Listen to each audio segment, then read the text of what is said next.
Présidentielle aux États-Unis, les langues ne cessent de se délier. Les interrogations fusent quant au sondage des intentions de vote. Après le débat entre Donald Trump et Joe Biden, l'écart se creuse entre les deux candidats dans la course à la Maison-Blanche au profit de l'ex-président républicain. Selon un dernier sondage, 47,4% des Américains se disent prêts à voter pour le candidat républicain contre 44,5% pour le président démocrate. Il s'agit donc de la moyenne quotidienne des intentions de vote depuis le début du mois d'octobre 2023 est calculée par le site RecklerPolling.com à partir des sondages publiés aux États-Unis. Depuis mi-juin, l'écart donc se creuse de plus en plus entre les deux candidats pour des observateurs. La situation s'est sans doute renforcée depuis le débat opposant Donald Trump et Joe Biden le 27 juin dernier. Ces derniers donc soulignent que la prestation du président sortant n'a pas convaincu. Une présidentielle qui, pour l'Afrique, suscite des interrogations pour d'aucuns. Une victoire de Donald Trump entraînerait l'Afrique dans l'enfer climatique. Pour d'autres, une nouvelle page plus ambitieuse et riche en opportunités se dessine pour les Africains.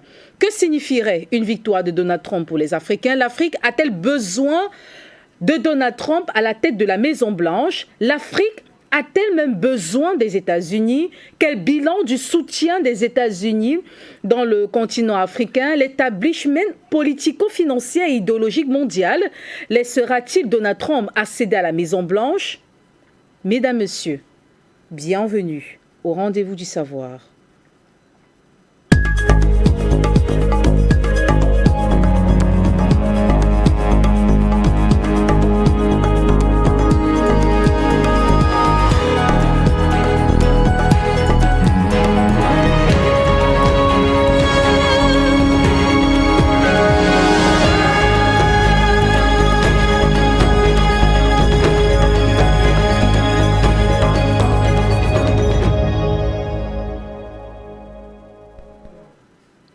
Mesdames, Messieurs, bonsoir, heureuse de vous retrouver pour un autre rendez-vous du savoir. Nous sommes face à l'actualité ce soir. Nous allons donc parler de cette présidentielle aux États-Unis et les enjeux pour le continent africain. Nous avons donc l'honneur de recevoir en multiplex le docteur Achille Eke, banquier, expert en haute finance, président directeur général de la banque d'investissement des Washington Valuation Group, basé donc à Washington aux États-Unis, et auteur, il faut le dire, c'est un écrivain et un panafricaniste engagé. Merci d'être là. Bonsoir, docteur. Bonsoir, Madame Capen. Bonsoir à tous les téléspectateurs fidèles de votre émission. Écoutez, je suis ravi de faire un retour sur Afrique Média après une période de hiatus, n'est-ce pas? Mais écoutez, je suis ravi d'être sur votre panel, faire partie de votre panel aujourd'hui et j'espère apporter une contribution utile pour, n'est-ce pas, l'ensemble, n'est-ce pas, des panafricains que, n'est-ce pas, regorge l'Afrique aujourd'hui. Merci pour l'invitation. Et à coup sûr, votre contribution apportera une plus-value pour les Africains, il faut le dire. Rappelons donc alors les aléas donc, du direct. On rappelle donc que vous êtes banquier expert en haute finance. Un autre invité en multiplex, professeur Boniface Diarra. Merci d'être là. Merci Madame Capin. Je salue tous les panélistes, tous les panafricanistes et tous les allocuteurs. Merci. Vous êtes historien, chercheur et écrivain. Monsieur Tapé Groubera, merci d'être là ce soir. Bonsoir, Madame Céleste Capen. Je salue la direction d'Afrique Média. Je salue les techniciens qui se battent pour que nous puissions exprimer notre point de vue. Je salue mes prédécesseurs, à savoir le professeur Achille Eke et le professeur Boniface Diarra. Merci pour l'invitation. Merci d'être là. Monsieur Tapé Groubera, vous êtes enseignant, chercheur, écrivain, panafricaniste et sur ce plateau, nous avons donc l'honneur de recevoir un habitué de la télévision panafricaine et des grands débats, justement, des grands rendez-vous du savoir. Monsieur Jonathan Batengene, heureuse de vous retrouver. Bonsoir Céleste, bonsoir à tous les jeunes. J'ai vu pour ce que j'ai vu le grand frère, le docteur Tapé Goubera, à qui je dis déjà merci pour la dernière production. Elle est arrivée et c'est un livre qu'il vient de produire, hein, justement, c'est le livre qui est là dans le mur, en fond d'écran, sur De Gaulle et qui a trahi l'Afrique. Je vais me délecter de la production et je recommande à tous les panafricanistes de faire également le geste en appuyant le docteur Tapé Goubera qui nous produit là des recherches énormes dans le domaine. Il nous permet de découvrir le côté traître de M. de Gaulle vis-à-vis de l'Afrique et il permet aux panafricanistes de davantage aguerrir leurs convictions dans le combat. Merci beaucoup, grand frère, pour le chef-d'œuvre que vous avez commis pour la postérité panafricaniste. C'est un plaisir, Madame Capen, que d'être toujours dans ce plateau où vous illuminez plein de grâce et plein de classe les moments chaleureux que nous passons ici à partager avec les téléspectateurs et je salue tous les panafricanistes qui, de chez eux, sont toujours restés fidèles et constants dans le choix du débat panafricaniste avec Afrique Média. Merci. Vous êtes sociopolitiste, Monsieur Jonathan Batengene. Alors, je commence par vous, docteur Achille Ekeu. On parle bien sûr de cette présidentielle aux États-Unis, mais beaucoup de langues ne cessent de se délier. Des interrogations fusent quant à l'impact ou alors les enjeux de cette présidentielle pour le continent africain. Avant même d'entrer de parler de cette élection présidentielle, quel bilan pouvons-nous dresser du soutien ou alors de l'apport même des États-Unis en Afrique? Ah, mais ça, c'est une bonne question. Hein. C'est bon, le bilan, n'est-ce pas, de la coopération des États-Unis et l'Afrique, on le sait tous, ce bilan n'est pas très réalisant, n'est-ce pas? Si on en juge par, n'est-ce pas, l'investissement, n'est-ce pas, des États-Unis, l'ensemble des investissements que les États-Unis font en Afrique, comparé, n'est-ce pas, aux investissements qui sont faits par les Chinois ou alors les Russes et d'autres pays. Donc, je pense que ce qu'on observe aujourd'hui, c'est que l'Afrique, comme j'ai expliqué une fois, c'est une très belle dame à qui tout le monde fait la cour et chacun essaie d'offrir, n'est-ce pas, ce qu'il a de meilleur pour l'attirer vers soi. Donc, en fait, ce qu'on observe, c'est qu'effectivement, dans cette situation-là, les États-Unis sont en reste, parce que véritablement, les pays comme la Chine, la Russie sont vraiment engagés, surtout avec n'est-ce pas, le désir, n'est-ce pas, de l'Afrique de se libérer, n'est-ce pas, ce désir qui existe partout dans le continent aujourd'hui, mais qui est beaucoup plus symbolisé par les États du Sahel. Et donc, ça permet donc, n'est-ce pas, de dire qu'effectivement, on observe, n'est-ce pas, beaucoup de mouvements des autorités américaines sur le continent, n'est-ce pas, pour essayer, à travers plusieurs méthodes, n'est-ce pas, qu'on appelle généralement le soft power, n'est-ce pas, d'essayer de convertir ou de garder, pour ceux qui y sont déjà, dans son escarcelle, n'est-ce pas, les pays qui... certains pays africains dont les minéraux, dont les ressources naturelles sont très intéressantes pour les États-Unis et pour l'Europe en général. Donc, voilà tout ce qu'on peut dire par rapport au bilan. Je ne vais pas le chiffrer pour le moment, mais grosso modo, voilà les tendances. Et alors, maintenant, si on observe la géopolitique internationale aujourd'hui, on se rend compte qu'effectivement, l'Afrique est dans une mouvance de multipolarité, n'est-ce pas? Elle voudrait faire partie de la multipolarité qui est, n'est-ce pas, ici symbolisée par n'est-ce pas, l'acronyme BRICS, n'est-ce pas, par les BRICS.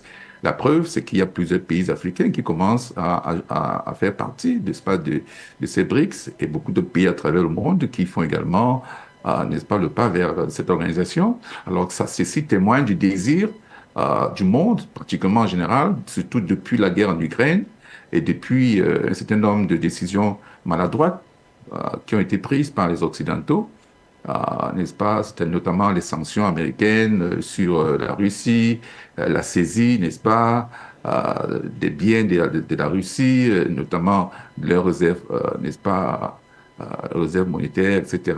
Bref, c'est un nombre de décisions qui ont été prises, qui sont malencontreuses aujourd'hui, qu'on observe, et qui font peur à tout le monde entier, notamment les alliés fidèles des États-Unis, notamment l'Arabie Saoudite et d'autres pays qui ont beaucoup investi en Arabie Saoudite, plutôt aux États-Unis, à travers le dollar, et qui ont peur que cette situation leur arrive également. Donc, c'est cet ensemble de craintes qui font qu'effectivement les BRICS semblent être l'espace privilégié de plusieurs pays aujourd'hui pour diversifier leurs relations et donc ne pas être soumis n'est-ce pas, la domination américaine ou occidentale. Voilà ce qu'on peut dire en général pour le moment. Merci. Merci pour ce premier jet d'intervention, docteur Achille-Lekeu. Alors, professeur Boniface Diarra, présence américaine en Afrique, des acclamations s'imposent ou alors bilan négatif? Je pense que beaucoup de gens ont une image idyllique des États-Unis. On connaît, n'est-ce pas, la chose la plus horrible qui a été commise au détriment de l'Afrique par les États-Unis. Et c'était sous la présidence de notre frère Barack Obama, n'est-ce pas, lorsque il a fourni la logistique à l'OTAN pour non seulement détruire la Libye, mais aussi pour tuer le président libyen. Alors ça a été un acte évidemment qui, je pense, est dans la mémoire de tous les Africains et qui nous fait réfléchir beaucoup sur les rapports à développer avec les États-Unis. Et malheureusement, l'image idyllique à cause de notre mode de socialisation fait que vous avez des pays comme la Côte d'Ivoire. En fait, je ne devrais pas dire la Côte d'Ivoire. Le président actuel de la Côte d'Ivoire, un président qui n'a jamais été élu, qui veut maintenant aider les États-Unis à établir une base militaire, n'est-ce pas, au nord, à la frontière du Mali, n'est-ce pas, et de Burkina Faso, et en fait qui ne pourrait servir qu'à déstabiliser les autres pays voisins. En fait, ce qui est regrettable dans tout cela, c'est que le peuple américain à lui-même n'est pas en cause, n'est-ce pas? Il suffit de s'intéresser à l'histoire des États-Unis pour comprendre que les États-Unis ont été construits sur la base, n'est-ce pas, de la dépossession territoriale des peuples qui étaient établis là, que j'appelle les peuples américains, tandis que ceux qui ont procédé à la dépossession territoriale, dans un langage scientifique, s'appelle désormais, dans les discours que je produis, en tout cas en Amérique du Nord ici, ce sont des Améropéens, c'est-à-dire ces Améropéens qui ont réussi à établir depuis l'arrivée de Christopher Columbus, n'est-ce pas, en 1492, ont carrément provoqué une substitution de population, et les populations qui gouvernent, qui ont depuis 1492, n'est-ce pas, ce sont des gens venus d'Europe. C'est pour ça qu'il est justifié de les appeler les Améropéens plutôt que des Américains. Les Américains seraient, dans mon langage, n'est-ce pas, ceux qui ont été dépossédés, c'est-à-dire les peuples que l'historiographie américaine appelle les Premières Nations ou des Natives, n'est-ce pas? Alors, les États-Unis doivent se réformer. En fait, dans la dernière émission, je faisais une observation qui est très, très valable pour tout le monde occidental, c'est que à cause de leur histoire spécifique, ils ont développé un complexe de supériorité. Mais de fait, je m'excuse, quand on fait l'analyse historique, on constate que les États-Unis ont été construits sur la base de la violence, n'est-ce pas? C'est le seul pays au monde, c'est le seul, vraiment le seul pays au monde où tous les présidents, n'est-ce pas, depuis surtout Truman, pensent qu'ils sont les commandants en chef de l'humanité, n'est-ce pas? Il n'y a pas que les présidents. Vous n'avez qu'à prendre les shérifs qui sont élus aux États-Unis. Ils pensent tous effectivement qu'ils sont également les commandants en chef de leur ville. Mais il n'y a pas que les présidents et les shérifs. Vous n'avez qu'à prendre tous les citoyens des États-Unis. Ils ont le sentiment qu'ils sont les commandants en chef de leur propriété et qu'ils peuvent prendre n'importe quel bazooka ou n'importe quelle arme sous l'air pour, n'est-ce pas, assassiner quelqu'un qui marcherait simplement sur leur gazon. Alors c'est ça, n'est-ce pas, l'image des États-Unis. Un pays, n'est-ce pas, qui doit réfléchir, dont les citoyens doivent réfléchir sur eux-mêmes et comprendre que leur mode de vie n'est pas du tout dans l'intérêt de l'humanité. Et comme leur mode de vie n'est pas dans l'intérêt de l'humanité, fondamentalement fondé sur la prédation, et donc je pense que l'idyllisme, n'est-ce pas, l'admiration idyllique que les Africains ont pour les États-Unis, et ils doivent réfléchir par deux fois. Merci pour votre première intervention. Alors, Monsieur Jonathan Batengene, nous parlons donc de cette présidentielle aux États-Unis et de l'impact ou alors des enjeux pour le continent africain. L'Afrique a-t-elle besoin de Donald Trump à la tête de la Maison-Blanche? L'Afrique a besoin d'être souveraine. Ça, c'est la seule certitude que nous avons. L'Afrique a besoin de sa souveraineté. L'Afrique a besoin d'être totalement indépendante. L'Afrique a besoin de faire respecter le droit sur ses matières premières, sur l'exploitation sur toutes ces matières premières. L'Afrique a le droit de s'industrialiser et l'Afrique a le droit de traiter d'égal à égal avec toutes les puissances, tous les pays dans le monde. Ce droit fondamental pour l'Afrique fait que l'Afrique n'espère pas un messie venu des États-Unis. L'Afrique ne regarde pas l'élection du président états-unien comme étant un moment crucial de sa propre évolution interne, de son propre dynamisme interne. Vous aurez constaté que, par exemple, les États d'Afrique, les États de l'Alliance du Sahel n'ont pas attendu que Donald Trump arriva au pouvoir pour engager un ensemble de réformes qui aujourd'hui visent à défendre leur souveraineté. Ils n'ont pas attendu que Donald Trump arrive au pouvoir pour se rendre compte que la France pillait les ressources, que les bases militaires états-uniennes n'étaient pas en régularité sur le territoire du Mali. Il faut même d'ailleurs dire que sous Donald Trump, ces bases, avec ces accords illégaux, étaient présentes sur le territoire du Mali et du Niger. Donc, ces États n'ont pas attendu cela. Ils ont eux-mêmes pris fait et cause pour la défense de leur pays. S'il faut revenir également au Centrafrique, Centrafrique n'a pas attendu Donald Trump pour se rendre compte que cette entreprise tout à fait de barbouze qui s'appelle Bancroft est un partenaire douteux. Ils n'ont pas attendu Donald Trump pour remettre en question la question des Cana avec la France. Ils n'ont pas attendu Donald Trump pour se permettre de traiter avec les Russes dans le cadre de la sécurité de leur pays. Donc, les États africains ne regardent pas, leur agenda ne dépend pas des États-Unis. Aujourd'hui, il se passe en Afrique que les Africains se rendent compte que la politique aux États-Unis est une vaste comédie organisée par un ensemble de lobbies puissants. Et c'est ça la nouveauté. Et quand vous regardez les conséquences de cette nouveauté, vous voyez que les Africains, partout où vous passez, personne n'aborde véritablement de manière animée et passionnée l'élection. Même avec ce qui s'est passé il y a de cela quelques jours, c'est-à-dire l'acte présenté comme une tentative d'assassinat de Donald Trump. Vous voyez que ça ne fait pas d'effervescence. Dans les marchés, on ne parle pas de Donald Trump. Les vendeurs se préoccupent davantage du prix des denrées qui sont commercialisées dans leur marché. On ne parle plus de l'élection états-unienne.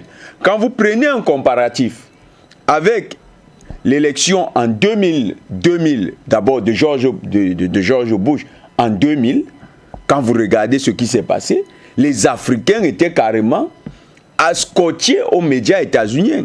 Les Africains pensaient que l'arrivée d'un président, par exemple démocrate, était l'arrivée d'un homme qui était plus compatible avec la défense des intérêts des Africains.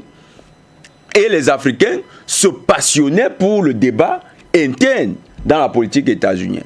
Vous regardez en 2008, l'arrivée de Barack Obama, les Africains ont carrément jubilé comme s'ils avaient gagné une Coupe du Monde de football. Les Africains disaient, voilà enfin un Africain, c'était l'effervescence partout. Mais grosse désillusion. Avec l'élection de Donald Trump, la première élection, on nous avait dit que c'était quelqu'un d'assez xénophobe, qu'il était très dangereux pour les Noirs, qu'il allait avoir une politique bizarre. On s'est rendu compte que ça n'a pas été le cas. En fait, on constate qu'effectivement, c'est un problème purement américano-américain et un problème essentiellement d'hégémonie que les présidents états-uniens portent. Et le discours panafricaniste qui est venu désenchanter le continent a permis aux Africains de comprendre que cette comédie jouée par les présidents états-uniens, qui vise essentiellement à les maintenir hégémoniques dans le monde, est alimentée par ces lobbies que nous avons cités. Et maintenant, ces lobbies, tant qu'ils sont là, ces lobbies vont piloter celui qui sera présenté comme le président états-unien, parce que ces lobbies sont conscients que la démocratie états-unienne, elle est une démocratie qui impose de gros financements. Ça veut dire que si vous êtes un candidat et vous n'avez pas accès à ces gros financements, vous n'aurez pas la publicité, vous ne pourrez pas toucher l'ensemble des électeurs. Si vous n'avez pas ces gros financements, vous ne pourrez pas assumer un ensemble de responsabilités, même liées au contrôle du scrutin. Et quand bien même vous avez ces gros financements, il faut encore avoir l'aval de ces lobbies qui contrôlent parfois jusqu'aux nouvelles technologies. Vous avez vu, depuis l'élection, depuis 2000, les soupçons de fraude sont récurrents dans l'élection aux États-Unis. On parle notamment du vote électronique qui est une source de contestation énorme dans ces systèmes-là, avec des scénarios qui amènent parfois à s'interroger. Vous voyez quelqu'un pour avoir 4 millions de voix en surplus, comme Donald Trump sur Biden, et puis il perd quand même l'élection. Là où on vous dit que c'est la majorité qui quand même élit le président. Donc, ces lobbies qui contrôlent les États-Unis, contrôlent tous ces schémas-là, les financements de campagne, contrôlent les mécanismes technologiques par lesquels on désigne les présidents. Les Africains en sont conscients, et le fait qu'ils en soient conscients, ils ont davantage pris fait et cause pour leurs propres intérêts et se désolidarisent de plus en plus de cette politique interne états-unienne qu'ils regardent maintenant comme un phénomène lointain, comme un phénomène même suspect et comme une situation dans laquelle ils devraient au maximum tirer le plus de parti. Parce que pour les Africains, si cette élection peut être le moment de distraire l'opinion états-unienne pendant qu'eux ils se libèrent, eh bien, ce serait une très bonne chose. C'est pourquoi vous constatez que nous n'avons plus une grande euphorie vis-à-vis du débat états-unien. Peu importe ce qui s'y passe, on voit les Africains carrément indifférents, les Africains plutôt concentrés, résolus à défendre leurs propres problèmes et à aborder les problèmes de leur quotidien de telle sorte qu'ils puissent y trouver des solutions. Alors, Monsieur Tapé Grobera, l'Afrique a-t-elle besoin même des États-Unis, en fait, pour s'affirmer? Merci. Je salue au passage mon frère Jonathan Bateguiné. Merci pour tous ces compliments, élogieux à ma modeste personne. Merci. Je pense que Jonathan a brillamment répondu à cette question. Je vais me permettre, mais pas avec la même éloquence que lui, à ajouter quelques éléments. L'Afrique n'attend aucun messie, je dis bien aucun messie, fut-il américain ou bien euro-américain, parce que je pense que tout à l'heure, je suis d'accord avec le professeur Boniface Diawara. Aux États-Unis, quand on parle des mélanisés, on les appelle les Afro-Américains, mais on oublie de dire que les leucodèmes qui sont là-bas, ce sont les euro-américains. Donc, puisqu'on parle des Amérindiens, donc il y a les euros, les Donald Trump sont des gens qui viennent du continent, enfin, c'est même pas le continent, mais de cette bande qu'on appelle l'Europe.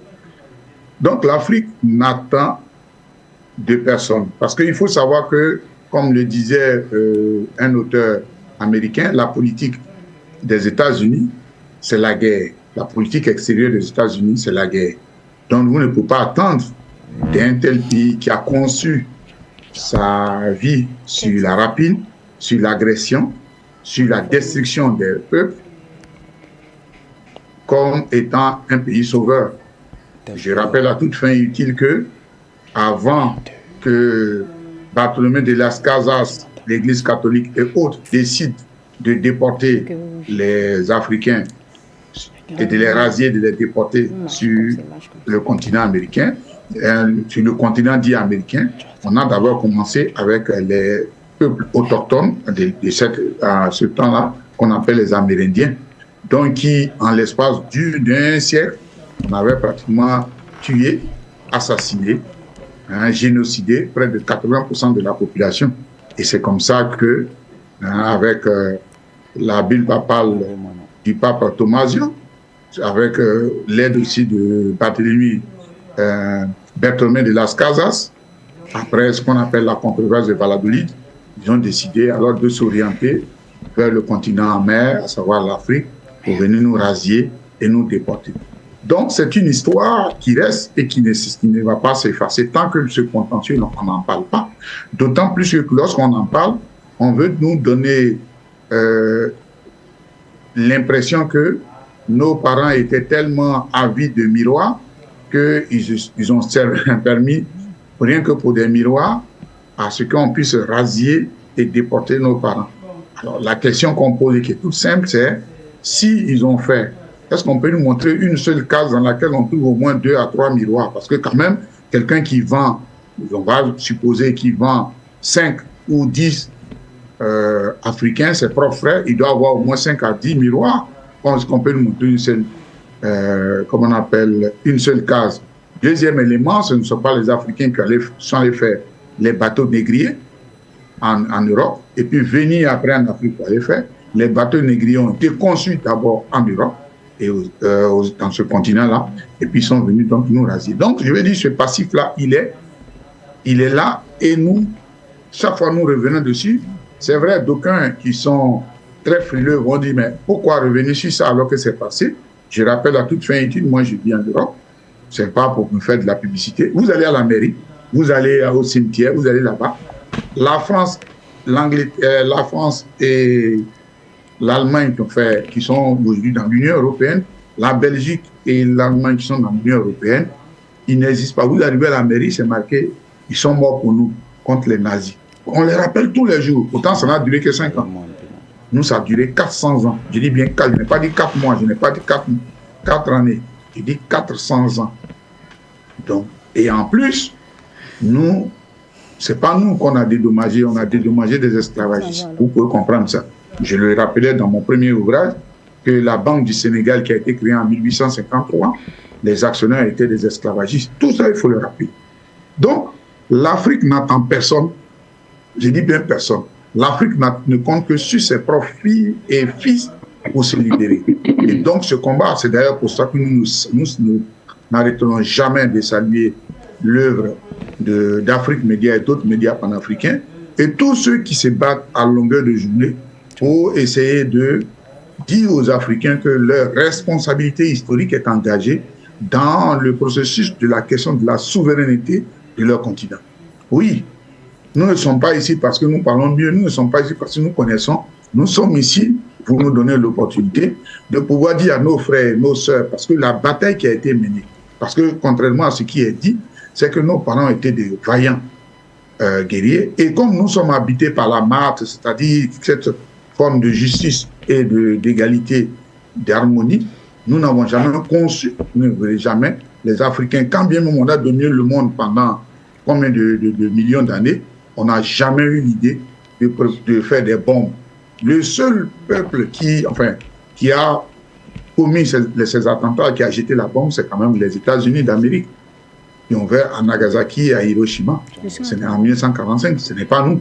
Donc un tel peuple qui a une vision expansionniste, qui a cette envie d'écraser les autres, on ne peut pas compter sur ce peuple-là. Je rappelle à toute fin utile que puisqu'on va parler aussi de Donald Trump, je vais rapidement parler. Donald Trump qui est venu au pouvoir après être élu le 8 novembre 2016 en tant que 45e président. Donc, il a pris fonction du 20 janvier 2017 au 20 janvier 2021. Mais pendant l'avènement de M. Donald Trump, nous avons eu une situation dont le pic est monté, pas parce que c'était la première fois. Je rappelle, c'était l'assassinat de George Floyd. Le 25 mai 2020 à Minnesota. Et il a fallu la détermination. C'est-à-dire la chance même qu'on a eue, parce que le cas Floyd serait passé inaperçu comme d'autres cas, parce que en 2020, au moment où M. Donald Trump parlait, on avait plus de 1000 morts tués par balle par la police, dont vous avez au moins 90 qui sont des mélanisés, ce qu'on appelle les nègres. Donc, un tel monsieur qui a ce passif, parce que vous savez qu'il flirtait tant bien que mal avec les nazis, ce n'est pas quelque chose qu'on ne sait pas. C'est vrai qu'il y a un contentieux entre eux, mais on dit quand vous avez le lion qui se bat à la panthère, la biche ne cesse pas d'intervenir. Elle cherche son chemin. Donc, ce qui se passe aux États-Unis, c'est entre eux.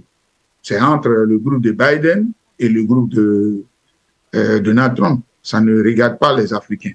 Nous, ce que nous voulons, c'est de nous préparer pour que s'il y a un vainqueur, qui ne vienne pas nous écraser. C'est véritablement la question qui est primordiale. Sinon, nous n'attendons personne, j'ai dit bien personne, à part nous-mêmes, pour la libération du continent ou bien la souveraineté des États africains en attendant que nous passons de la Confédération à la Fédération des États-Unis d'Afrique.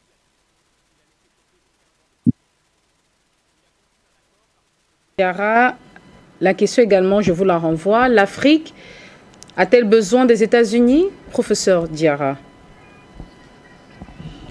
Je crois que dans le contexte mondial actuel où la rationalité économique, n'est-ce pas, a aboli les conceptions nées du XVIe et du XIXe siècle, à savoir l'État indépendant, n'est-ce pas, et qui est une illusion d'optique. Aujourd'hui, ce que nous avons, effectivement, il n'existe nulle part sur la planète Terre aujourd'hui un État indépendant. Les États sont interdépendants, mais je devrais dire les peuples devraient être interdépendants et ne souhaitent qu'à être interdépendants parce qu'ils le sont économiquement. Alors donc, il ne faut pas confondre la présidence avec, n'est-ce pas, l'avenir des États-Unis. Les États-Unis, après l'Afrique et le Brésil, est l'endroit où il y a le plus d'Africains, n'est-ce pas, que j'appelle les Amérafricains. C'est-à-dire, les Amérafricains sont nos alliés objectifs. D'ailleurs, lorsque vous allez aux États-Unis, vous allez voir des groupes d'associations qui sont beaucoup plus attachés à la restauration de la personnalité africaine qu'en Afrique elle-même. Et c'est la raison pour laquelle, d'ailleurs, le mouvement qu'on appelle le mouvement kémite, n'est-ce pas, est né aux États-Unis. Et donc,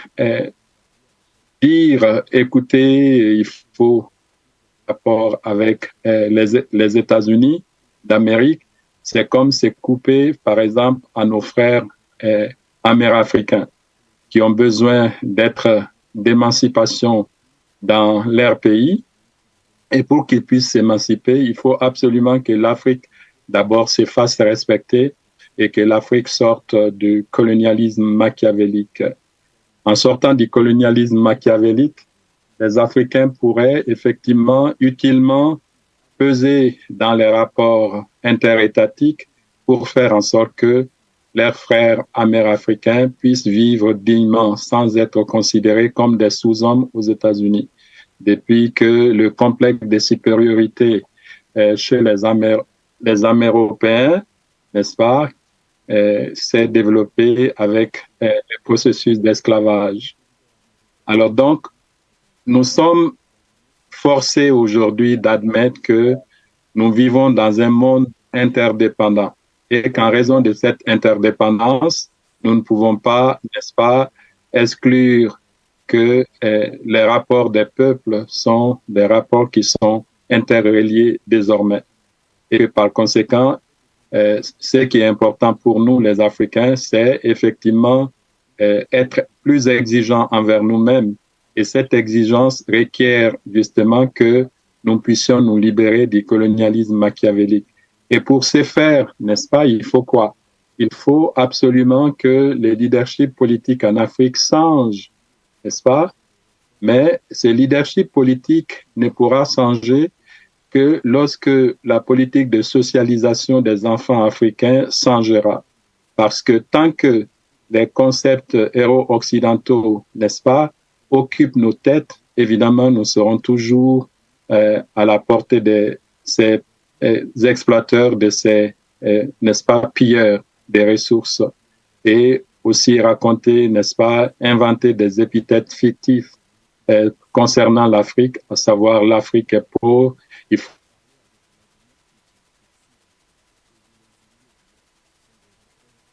quelques petits soucis avec professeur Diarra.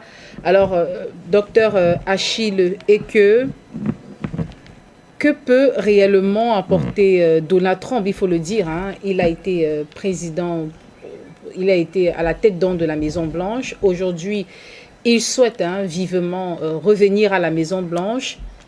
Que pourrait apporter justement Donald Trump aux États-Unis et précisément aux Africains? Éviter, n'est-ce pas, de tomber dans les pièges. Et ces pièges, hier, c'est dommage, je n'ai pas pu participer au débat concernant l'OUA. J'étais vraiment très triste de voir le message qui a été passé, n'est-ce pas, à la télévision africaine, lorsqu'on faisait la confusion entre la CEDEAO et, n'est-ce pas, les chefs d'État qui sont à la solde, n'est-ce pas, des puissances étrangères et qui, effectivement, font comme s'il y a par leur attitude, justement, leur violence exercée contre les peuples du Sahel, faire comme si, effectivement, il y avait une antinomie entre le fait que l'AES s'est constituée et la CEDEAO, n'est-ce pas? Les Africains, pour que nous puissions effectivement évoluer positivement dans les concerts des nations, il va falloir de plus en plus que nous apprenions à témoigner sur nous-mêmes. Ce n'est pas parce que les Européens manipulent des chefs d'État, n'est-ce pas, en Afrique, qu'il faille effectivement remettre en question l'idée d'intégration africaine. L'idée d'intégration africaine est reliée à la CEDEAO. La CEDEAO peut être considérée effectivement comme, dans son action actuelle, par le biais des chefs d'État félons, justement, comme une institution négative, n'est-ce pas, qui nuit dans la mesure où elle prend des mesures de punition collective criminelle contre, effectivement, les pays, des peuples africains. Mais est-ce que cela justifie de s'aimer, n'est-ce pas, davantage une embryomanie plutôt conceptuelle, qui fait en sorte qu'on fait la confusion entre Alassane Ouattara et, je ne sais pas, d'autres présidents, n'est-ce pas? Mais Alassane Ouattara est l'archétype, n'est-ce pas, en Afrique, de personnes traîtres. Et la trahison aujourd'hui de l'élite africaine me semble être le mal suprême en Afrique. Il faudrait que dans nos relations, de plus en plus, nous puissions, pour être respectés par les autres peuples, y compris les peuples américains, il faut que de plus en plus, la trahison des enfants africains on puisse une solution à cette trahison-là. On ne doit plus permettre que des enfants africains, n'est-ce pas, parviennent à la présidence par le biais de l'intervention des étrangers et effectivement soumettent les peuples africains à la misère structurelle dans le cadre, n'est-ce pas, des relations économiques interétatiques établies. Intervention, professeur Boniface Diarra, docteur Achille Eke. Que pourrait donc apporter Donald Trump aux Africains à travers son programme développé? Écoutons, il faut rien espérer, en réalité. Il ne faut pas compter sur ces pays, ces occidentaux. Quand ils vous donnent $1, ils vous soutiennent 1000. voyez? Donc, qu'est-ce qu'on peut attendre de Donald Trump? Il défend l'establishment américain, il défend les intérêts des États-Unis. C'est la même chose qui s'est passée avec Barack Obama. Quand il est arrivé, nous étions dans l'espoir, voilà, qu'est-ce qu'il va apporter à l'Afrique? Tout le monde était content. Nous avons voté pour lui ici, moi qui suis ici. Donc, nous avons voté pour lui, on a travaillé, mais à la fin, c'est lui qui a été le plus impactant négativement sur le continent depuis des lustres. Avec, n'est-ce pas, l'assassinat n'est-ce pas, du colonel Kadhafi, avec l'OTAN et tout ce monde là, avec les Français. Donc, ils ont fait beaucoup de mal, ce qui montre effectivement que, quel que soit ce qu'un président américain, n'est-ce pas, peut apporter comme espoir, n'est-ce pas, soit à l'intérieur du continent, enfin, à l'intérieur des États-Unis, comme à l'extérieur, nous, en tant qu'Africains, on n'a pas à se soucier de ça. Il faut qu'on se concentre sur ce qui nous importe. Et je pense que le blueprint, comme on dit en anglais, ça dit que ce qu'on observe par rapport à ce qui se passe dans l'état de l'AES, c'est ça qui doit être notre concentration, c'est ça qui doit nous guider à l'avenir pour qu'on puisse prendre ce modèle-là et l'étendre un petit peu partout en Afrique. N'est-ce pas? Ça dit qu'il faut que les actions qui sont prises par les leaders, n'est-ce pas, de l'AES soient, n'est-ce pas, des actions qui soient, imitées ou que les peuples africains soutiennent ces actions, n'est-ce pas, et que ça se répande un peu partout en Afrique pour qu'on puisse se départir de ces leaders qui sont nés à l'époque de la colonisation et donc qui ont hérité, n'est-ce pas, de tout cet art, n'est-ce pas, de la colonisation française et occidentale en général, et qui nous empêche, n'est-ce pas, notamment la jeunesse africaine, de pouvoir s'épanouir. Et donc, c'est un élément très important sur lequel j'insiste le plus. Arrêtons de regarder à l'extérieur. Chaque personne qui vient de l'extérieur vient chercher quelque chose pour lui en Afrique. Et nous devons savoir quel est notre intérêt, comment est-ce qu'on peut se positionner de façon à pouvoir négocier, n'est-ce pas, de façon avantageuse pour le continent, et surtout rentrer dans notre passé. Quelqu'un a mentionné la Mahat tout à l'heure, j'ai beaucoup aimé ça. Rentrer dans notre passé historique, culturel, pour puiser, n'est-ce pas, les idées et les actions qu'ont menées nos ancêtres à l'époque pour gérer nos États, pour gérer, n'est-ce pas, leur royaume de façon effective, de façon, n'est-ce pas, équilibrée, de façon juste, n'est-ce pas, et donc ce sont ces éléments-là qui doivent constituer, n'est-ce pas, la clé de notre travail aujourd'hui en Afrique. C'est-à-dire comment est-ce qu'on peut retrouver notre tradition, nos sources, aller vers nos sources, retrouver donc les éléments qui ont permis à l'Afrique, n'est-ce pas, notamment l'Égypte antique, d'être si puissante. Cette Égypte qui a fondé toutes les sciences que nous connaissons aujourd'hui. Comment est-ce qu'on peut s'approprier cela de nouveau aujourd'hui, mais cette fois-ci en s'alliant avec des puissances qui peuvent nous aider à nous libérer, parce que nous sommes encore en position de faiblesse par rapport à cette superpuissance qui nous domine complètement.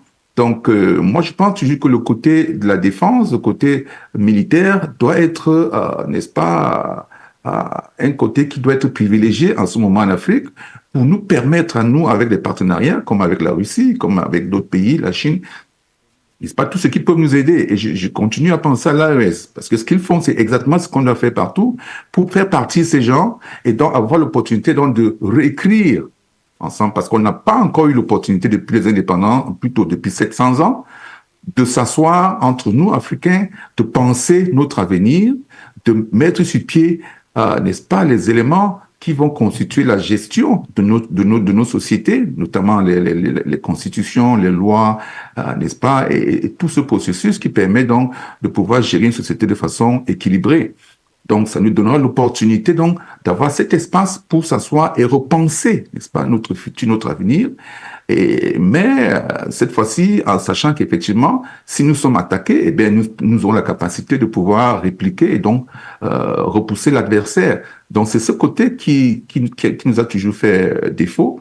Et que je pense qu'il faille, n'est-ce pas, à l'avenir, se concentrer sur ça également, parce que on peut pas faire de la diplomatie sans avoir les moyens de pouvoir se défendre au cas où vous avez un adversaire qui vient et qui, n'est-ce pas, extermine votre famille. Vous n'avez pas les moyens de vous défendre, ça pose problème. Donc, il faut qu'on pense à cela. Et ça nous donnera donc les coups de franche pour pouvoir dire à ceux qui ont l'intention de nous faire du chantage qu'effectivement, nous avons les moyens de notre politique. Et donc, qu'ils fassent attention. Et donc, ça permettra aux gens de réfléchir 2 fois avant d'attaquer l'Afrique. Alors, quand je parle de cela, je pense à ce que la CEDEAO dont parlait le professeur Boniface Diarra disait tout à l'heure, la CEDEAO qui a voulu attaquer un État de l'AES, notamment le Niger, hein, et qui a causé énormément de frayeur, n'est-ce pas, sur le continent. Et ça a démontré effectivement que la solidarité entre, n'est-ce pas, les pays de l'AES a été salutaire, vous voyez, parce que dès que le Burkina et le Mali ont dit, écoutez, si vous attaquez le Niger, eh bien, vous nous attaquez tous, nous entrons tous dans la guerre. Alors là, ça a permis de faire reculer tous ces gens qui étaient prêts, qui étaient très excités à aller tuer leurs propres frères, n'est-ce pas, tous ces leaders, n'est-ce pas, dans cette région qui étaient déjà prêts à envoyer des hommes, des armes, etc. Aujourd'hui, ils souffrent, n'est-ce pas, de cette mauvaise réputation qu'ils ont aujourd'hui d'être des gens qui courent vite pour tirer sur leurs propres frères, alors que il suffisait de s'asseoir sur une table et de causer, et de parler, de discuter, de comment résoudre les différends. Alors, l'AES, les pays de l'AES se sont séparés de la CEDEAO, mais cette organisation continue à vouloir les ramener à l'intérieur pour des raisons dont tout le monde connaît, c'est-à-dire qu'il y a une influence extérieure de ceux qui gèrent véritablement l'AES, notamment les pays occidentaux, les États-Unis, la France, qui voudraient que n'est-ce pas, ces gens reviennent encore dans le joug, et donc pour être contrôlés de nouveau. Mais je pense que les choses sont cuites aujourd'hui, les cartes sont cuites. Ces pays ont décidé de se tirer. Ils ont formé une confédération aujourd'hui, avec l'espoir d'avoir une fédération plus tard, avec les moyens militaires qu'ils ont commencé à amasser, n'est-ce pas? Ça fait beaucoup de frayeurs, ça fait réfléchir plus d'un aujourd'hui, et moi je pense que c'est comme ça que l'Afrique doit, n'est-ce pas, pouvoir trouver son indépendance, et donc avoir l'espace pour penser son avenir et penser sa société de façon effective.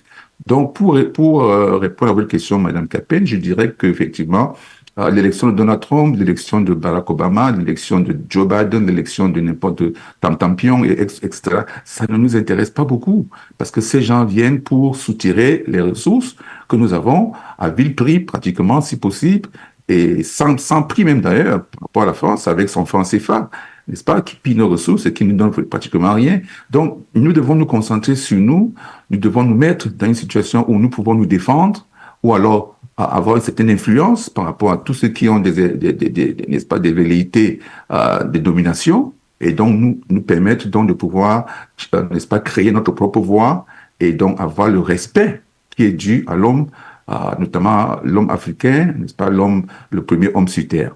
Voilà, merci infiniment. L'establishment américain, M. Jonathan Batengene, l'establishment politico-financier et idéologique mondial laissera-t-il Donald Trump accéder à la Maison-Blanche? Ça va lui permettre. Vous savez, Trump est d'abord proche de la NRA. Vous savez, pour être président aux États-Unis, il faut être proche de 3 grands lobbies. La NRA, le lobby juif, et le lobby des homosexuels, les LGBTQ+. Les 3 lobbies vous assurent des financements, vous assurent une certaine promotion de vos idées. Donald Trump, il est proche de la NRA. La NRA, c'est le grand lobby des armes, pour ceux qui ne connaissent pas. Le grand lobby des armes. Il a assisté en 2022, juste quelques jours après la fusillade d'Ulvada, ceux qui sont aux États-Unis, mais ceux aussi qui peuvent faire des recherches, ils vont voir. Juste quelques jours après la fusillade, dans une école qui avait fait carrément 21 morts, dont 19 enfants. Il était présent avec les gens de la NRA. Vous savez ce qu'il a tenu comme discours? Donald Trump dit devant les leaders de la NRA qu'il faut s'intéresser plus aux problèmes de santé mentale. Et il salue l'intervention, parce que le tireur avait été tué par un homme armé. Il dit, il salue l'intervention des hommes qui ont fait prévaloir l'autodéfense, le droit à l'autodéfense. Donc pour Donald Trump, d'abord, le lobby des armes est quelque chose de fondamental. Donald Trump est proche des grandes compagnies pétrolières. Il faut noter que Donald Trump avait le soutien de la famille Bush quand il prenait le pouvoir. Les Bush sont dans Halliburton, ils sont dans plusieurs autres entreprises pétrolières. C'est l'une des principales grandes familles aux États-Unis. Donald Trump est un entrepreneur qui est dans l'immobilier. Et là-bas, il a des relations, vous pouvez chercher le livre de Fabrizio Calvi, un parrain à la Maison Blanche. Il est proche des réseaux de la mafia, les Gambino, toutes ces familles mafieuses de New York. Il est proche d'elles. Donald Trump peut-il, avec tous ces réseaux-là, venir infléchir la position des États-Unis ou bien de ceux qui sont ses propres soutiens? Non. Il faut noter que aux États-Unis, dans l'axe géopolitique, il y a deux perceptions. Deux perceptions concurrentes, mais des perceptions qui sont, ou bien deux approches concurrentes, mais qui sont complémentaires. Il y a l'approche qui dit que la menace la plus urgente, c'est la Russie. Et cette approche dit que la Russie est des deux menaces la plus faible et qu'il faut affaiblir la Russie.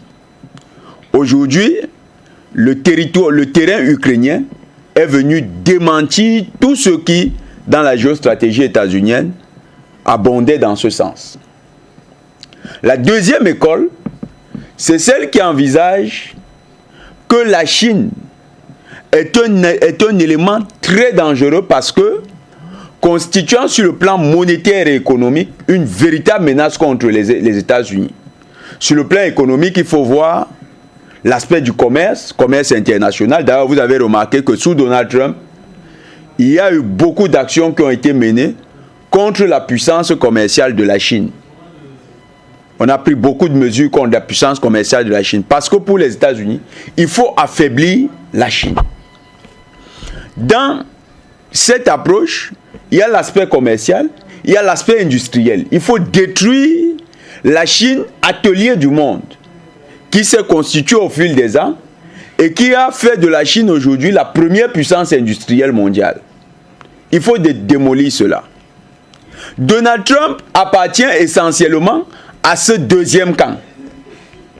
Tandis que les démocrates comme Biden appartiennent à la première orthodoxie, celle qui avait été bâtie sur le modèle de la géopolitique incarné par Brzezinski.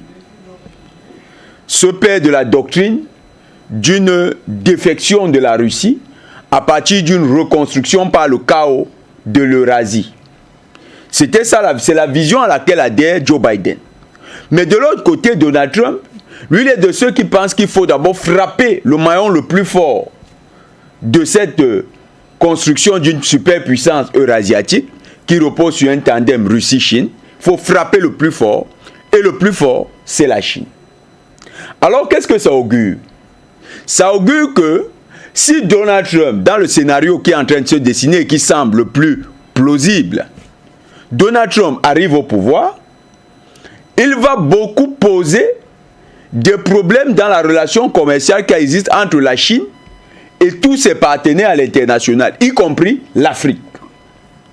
Parce que pour lui, puisqu'il est très proche des lobbies qui font dans l'économie les investissements et immobiliers, les investissements commerciaux, le pétrole, il va tout faire pour couper les routes commerciales que la Chine est en train de construire, c'est-à-dire le One Belt and Road, une ceinture et une route.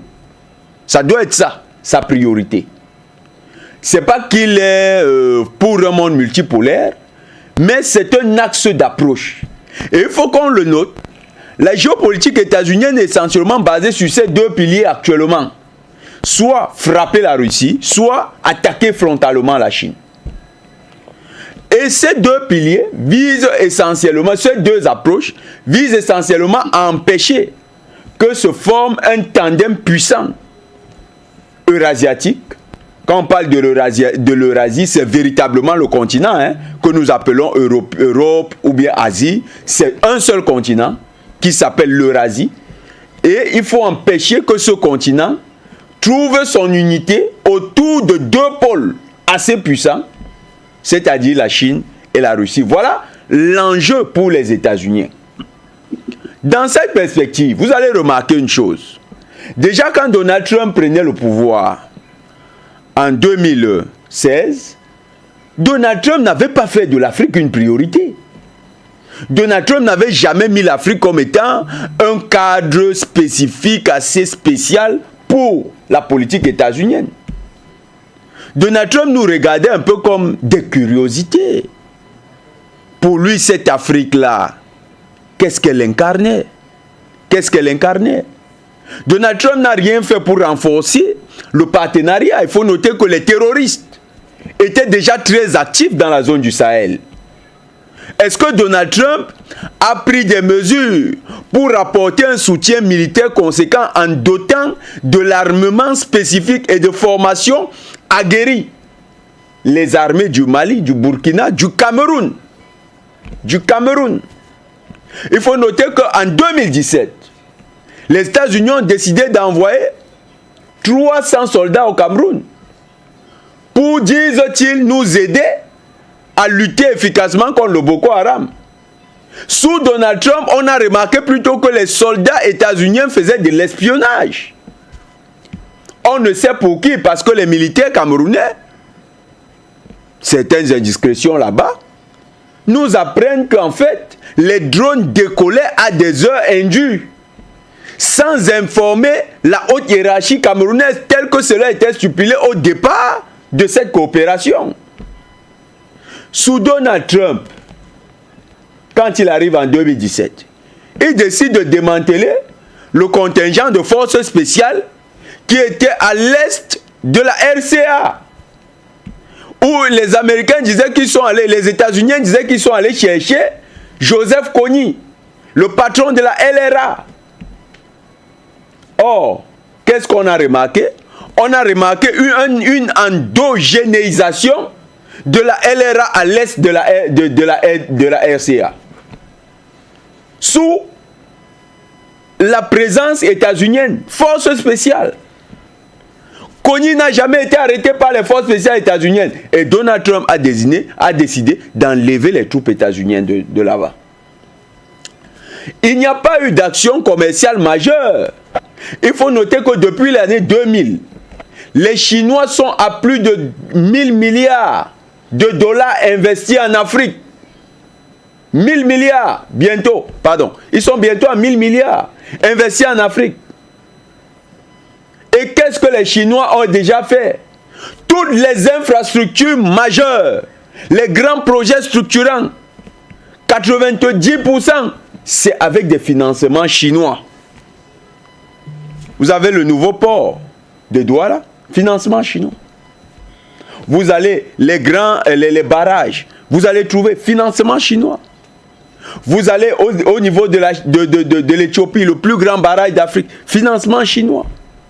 Vous allez en Zambie, Tanzanie, tous ces pays, les investissements majeurs, c'est la Chine. En Algérie, c'est la Chine. La Chine a accru son partenariat commercial avec l'Afrique. A contrario, les États-Unis, qui nous avaient annoncé qu'ils devaient augmenter de manière conséquente leur aide budgétaire, restons dans les cadres de leur coopération. On n'a jamais remarqué une véritable volonté de faire de l'Afrique un pôle, non seulement d'industrialisation, en faisant même passer les délocalisations vers l'Afrique, mais encore moins, on n'a jamais vu les États-Unis faire de l'Afrique un partenaire commercial privilégié. La Goa, au contraire, la Goa a toujours été utilisée par les États-Unis comme étant une arme de dissuasion, de domestication, une arme néocolonialiste. Si vous ne faites pas ci, on vous sort de la Goa. Sous Donald Trump, c'est la même doctrine qui s'est produite. Donc, que Donald Trump arrive maintenant au pouvoir, puisqu'on le connaissait hier, et connaissant les contraintes qu'il engage, les partenaires qui l'accompagnent dans le cadre de sa campagne, ceux qui sont en train de miser sur lui, et qu'est-ce que ces partenaires ont comme projet pour l'Afrique? Nous, Africains, on s'en méfie. On se méfie de Donald Trump. On se méfie de lui autant qu'on se méfie de Joe Biden. Et on regarde avec beaucoup d'attention les gestes qu'il va poser. Parce que Donald Trump arrive quand même à un moment où les États-Unis nous annoncent qu'ils vont construire une base militaire à Odiéné, en Côte d'Ivoire. Où ils nous annoncent qu'ils vont construire une base militaire en Mauritanie. Où ils sont en train de travailler à apporter à certains États hostiles à l'AES une coopération bizarre qui favorise les terroristes. Quand vous regardez les hôpitaux où les terroristes sont soignés au Bénin, c'est les hôpitaux qui appartiennent parfois à des ONG états-uniennes. Donc tout ça, nous allons rester aussi vigoureux sur nos positions que nous l'avons été sous Joe Biden. Nous allons continuer de défendre nos intérêts sans tenir compte de qui est à la Maison Blanche. Nous allons plutôt commencer à poser des actes qui visent à demander à Donald Trump, dès le premier jour où il sera élu, si c'est lui qui est élu, nous allons poser des actes qui visent à le dissuader de continuer cette politique néocolonialiste que son prédécesseur ou bien que le président actuel, Joe Biden, est en train de nous proposer. Donc, pour nous, voilà un peu notre lecture et la perspective dans laquelle l'Afrique se positionne vis-à-vis de cette élection de Donald Trump.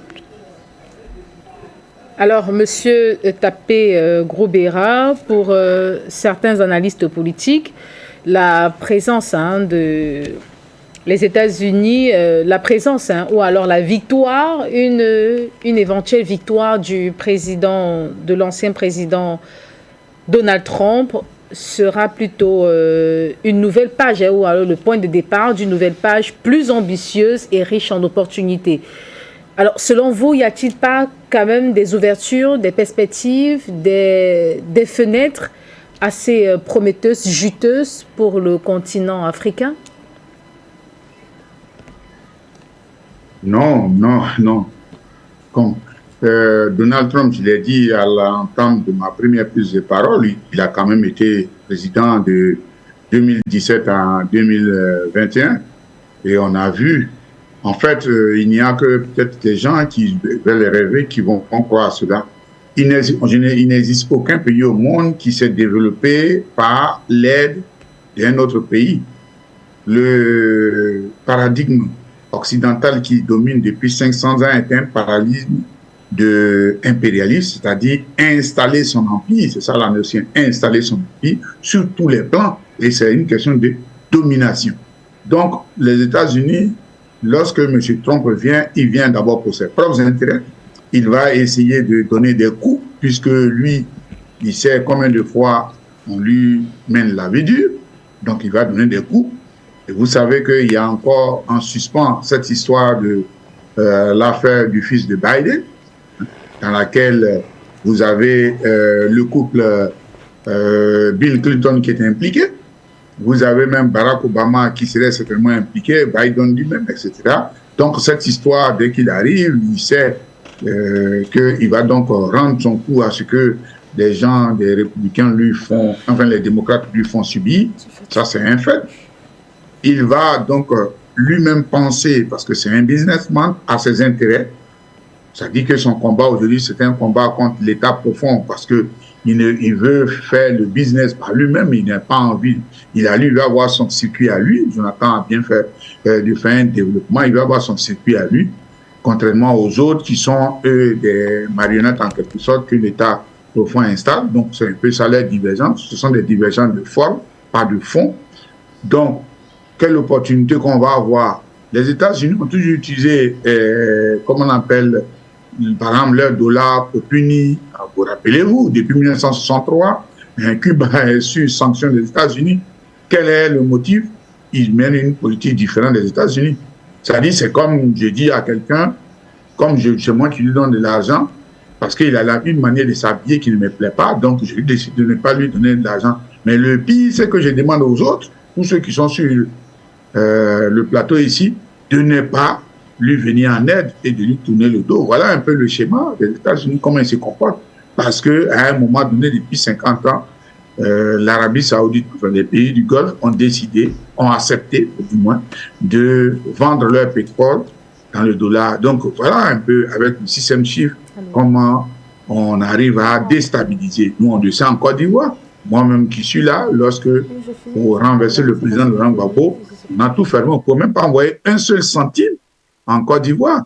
J'étais obligé pour envoyer de l'argent à ma famille, à ce que les gens aillent au Ghana pour aller récupérer cela. Vous voyez comment tout ça, ça a été, je parle de 2011, même s'il n'était pas là. Donc, l'avènement de M. Trump n'est bénéfice qu'à lui, sa famille politique, son cercle et aux États-Unis. D'ailleurs, quand il va venir, il va commencer à mener une politique dure contre les pays voisins. Et même ce qui est assez remarquable, ce sont les autochtones, parce que vous avez les gens du Mexique qui sont là avant les Européens, mais on va trouver que ce sont les étrangers qui veulent franchir comment on appelle, la frontière des États-Unis, et il va mener la vie dure. En ce qui concerne les Africains, vous savez, il y a d'autres chefs d'État qui croient encore, comme Dieu sait faire. Ce qu'on doit savoir, c'est que d'abord, ce qui s'est passé en Syrie, la guerre en Syrie, a montré que les États-Unis n'étaient plus la puissance. Et puis maintenant, depuis l'opération spéciale de la Russie en Ukraine le 24 février 2022, ont montré à souhait, parce que vous avez d'un côté la Russie et de l'autre côté les États-Unis et ses alliés sous le couvert de l'OTAN qui sont en perte de vitesse. Qu'est-ce qu'on n'a pas entendu? Ils ont tout envoyé. Tout. Mais la Russie seule les bat. Ce n'est pas un pays fiable sur le plan militaire, puisque un seul pays arrive à battre tous les pays occidentaux avec tout ce qu'ils ont envoyé. Ils ont même peur d'envoyer leurs hommes. Ce n'est pas parce qu'ils n'ont pas envie. Ça aurait été un autre pays, ils auraient envoyé leurs armées. Mais parce qu'ils savent que sur le terrain, comme on dit chez nous, il y a garçon. Donc, voilà, ce n'est pas un pays fiable. Donc, en termes comment on appelle, des affaires, moi, je l'ai dit il y a 2 ou 3 ans, lorsqu'il y a eu l'opération spéciale de la Russie, j'ai dit à mes frères qui sont en Europe de se préparer pour un retour en Afrique. Parce que ici, avec toutes les mesures qui sont prises, c'est sûr que véritablement, quand il va y avoir des problèmes de déficit et autres, les premières personnes qui seront concernées, ce seront les Africains, puisque nous avons ce passeport-là, c'est-à-dire notre peau, qui est fort visible. Donc, les mouvements d'extrême droite vont commencer, alors qu'en réalité, nous ne sommes pour rien. Vous voyez? Donc, avec ce qui s'est passé et l'avènement des BRICS, aujourd'hui, celui qui rêve que l'Occident est comment on appelle cette entité qui va sauver son pays ou bien qui va sauver son continent, c'est une personne qui rêve. Parce que, c'est vrai, les États-Unis, ils ont un peu de ressources, mais en Europe, prendre le cas de l'Europe, nous avons la Russie et nous avons l'Ukraine. Et ils sont en train de se battre, d'après eux, c'est ce qu'a dit un sénateur américain, il dit l'autre objectif, c'est de tout faire pour que l'Ukraine ne soit pas vaincue par les États-Unis, par la Russie, de sorte que la Russie puisse partager les ressources de l'Ukraine avec la Chine. Ouais, une idée saugrenue. Donc, pour vous dire que ici, quand je vois des gens en France, en Belgique et autres, tout ça, les gens ont des difficultés. Donc, les États-Unis, ça va venir avec la tombée du dollar, tout ainsi de suite, parce que on avait créé cette flambée inutile qui ne reposait sur rien du dollar. Ils prenaient les crédits partout, ils adressaient les gens partout, ils installent leur base partout, mais ces gens-là sont payés sur quoi? Avec le dollar qui, effectivement, dans ce contexte-là, donnait lieu à une forme de respect. Mais je voudrais vous dire que les États-Unis, en fait, c'est vrai qu'on ne va pas dire que c'est dans les 5, les 10 ans qui vont venir, mais à long terme, d'ici au grand maximum, dans une 50aine d'années, si la voie dans laquelle nous sommes continue et que la progression qui est de l'Afrique continue, je vous assure que le continent prisé, ça sera, vous allez voir, les gens vont quitter, prendre les bateaux pour traverser, pour venir du côté, enfin, ce qu'on appelle les États-Unis, ils vont venir accoster au niveau de l'Afrique de l'Ouest, hein, les côtes du Sénégal et autres, tout ça. Parce que nous, contrairement aux autres, les ressources sont sur place. Les ressources sont sur place. Les ressources du sol, les ressources sont sur place. Et ici, on a la chance d'avoir des ressources humaines qui sont là, etc. Et donc, simplement, une question de volonté politique des dirigeants qui ont envie de l'émergence d'une Afrique. Et comme j'ai souvent l'habitude de dire, on veut que l'Afrique soit à la fois le grenier et le berceau et l'usine du monde. Et ça, c'est pas quelque chose d'impossible. Il manque simplement, c'est une question de volonté politique. Donc, les États-Unis, quoi qu'il arrive, ce n'est pas sur eux, comme je l'ai dit, que nous devons compter. Nous devons compter sur notre génie, comme nous l'avons fait il y a plus de 5000 ans. Et donc, aujourd'hui, rien ne nous empêche de faire la même chose, parce que s'il y a une terre qui a été bénie par le Créateur, s'il y a des êtres qui ont été bénis par le Créateur, ce ne sont que les mélanisés, ce qu'on appelle les nègres.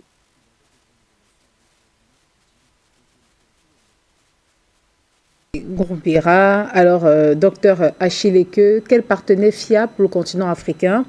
Et il faut le souligner, lors de sa visite d'amitié et de travail, le colonel Assimi Goïta, donc, qui s'est rendu du côté du Burkina Faso il y a déjà plusieurs jours, quelques semaines, a donc souligné que les États de l'AES convergent justement vers la fin justement des partenariats non efficaces, des partenariats inutiles, des partenariats qui visent des intérêts dans l'autre camp, d'un seul camp, au profit justement des partenariats sincères. Et en parlant de partenaires sincères, il a fait mention de la Fédération de Russie, de la Turquie, de la Chine. Selon vous, quel partenaire fiable pour le continent africain? Oui, bon, disons qu'effectivement, nous devons travailler avec tous les partenaires qui peuvent nous permettre d'être dans des situations gagnant-gagnant, comme on dit souvent, n'est-ce pas? C'est-à-dire que l'ancien système dans lequel les colonisateurs avaient tout, s'arrogeaient tout, et d'ailleurs même, vous leur deviez même de l'argent, vous deviez même les payer pour vous voler, n'est-ce pas? C'est-à-dire, c'était vraiment de l'esclavage, en fait. Alors, cet ancien système, il faut complètement, n'est-ce pas, l'oublier et créer quelque chose de nouveau.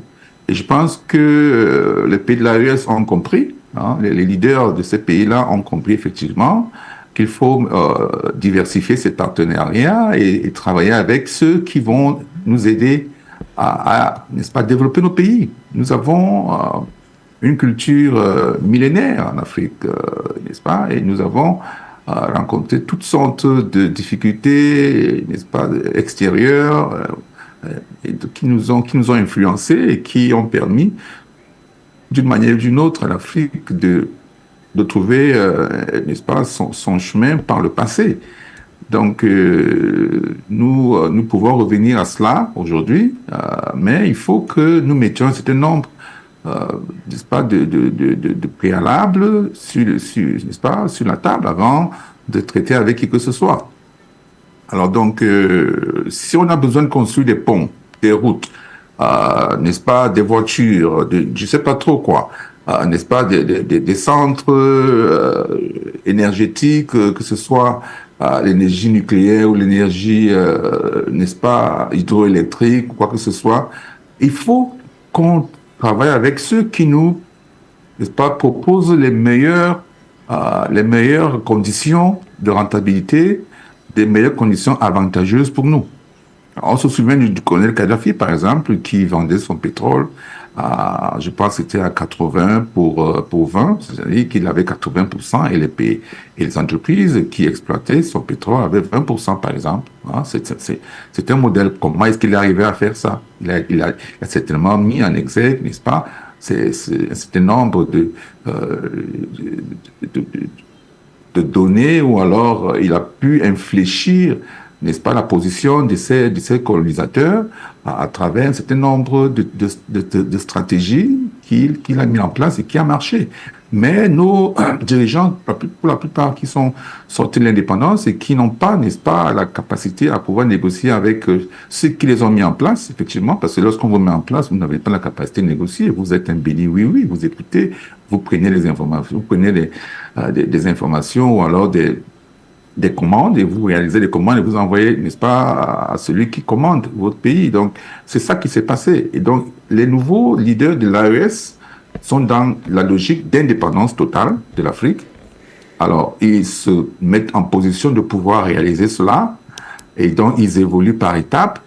Et vous voyez qu'en un espace d'environ 2 ans et demi, ils ont énormément réalisé déjà. Et donc, ce qu'on voit maintenant, c'est que, n'est-ce pas, il y a plusieurs stratégies qui sont mises en place pour pouvoir attirer les meilleurs investisseurs, avoir les situations où elles sont véritablement gagnantes.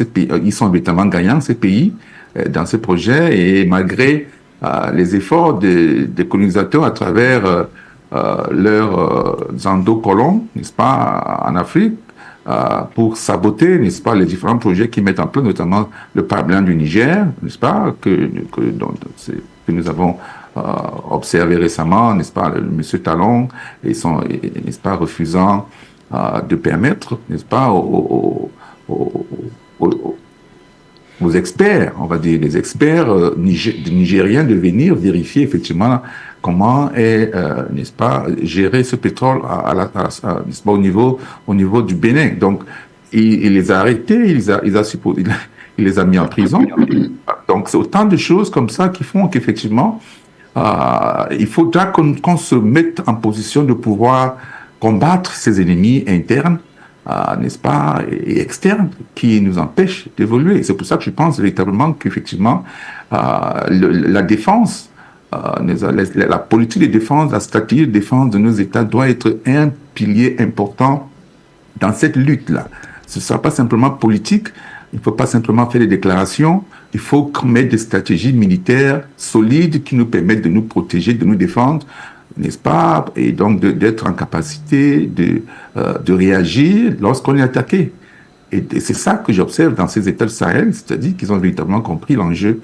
Et donc, pour évoluer, il faut qu'on soit également protégé, n'est-ce pas, de l'invasion, des attaques externes. Alors, ça me semble être la meilleure voie, cette combinaison-là. Et donc, ça pourra donc permettre aux Africains, en rejoignant, éventuellement d'autres pays vont rejoindre l'AES, on parle du Tchad par exemple, qui serait intéressé. Donc, et si le Tchad est intéressé, ça veut dire qu'il y a une jonction directe avec l'Afrique centrale, notamment le Cameroun. Et on parle également du pétrole nigérien qui pourrait être, n'est-ce pas, plutôt transité maintenant à travers le Tchad, le pipeline Tchad-Cameroun.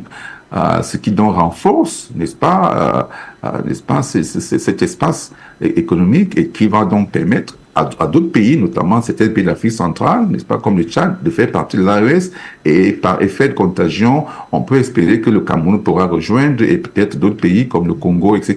Ce qui fera donc une ceinture assez solide des États forts et puissants qui vont donc être le cœur, n'est-ce pas, de l'unité africaine vue par les leaders panafricanistes, n'est-ce pas, qui nous ont précédés. Et donc, je pense que c'est de ça qu'il est question aujourd'hui. Et tout ce qui vient à l'extérieur, tout ce qui peut nous gêner à l'extérieur doit être véritablement pris avec circonspection.